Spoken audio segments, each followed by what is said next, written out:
माझे नाव चैतन्य चंद्रकांत पुरे। आज 12 जानेवारी राजमाता राष्ट्रमाता जिजाऊ यांची जयंती। राजमाता यांच्या वडिलांचे नाव लखुजी जाधव तर आईचे नाव माळसाबाई, त्यांच्या पतीचे नाव शहाजीराजे भोसले होते।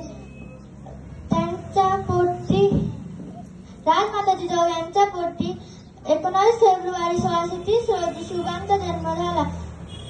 राजमाता जिजाऊ यांनी हिंदवी स्वराज्य कल्पना प्रत्यक्ष करण्यासाठी चातुर्य, पराक्रम, चतुराई व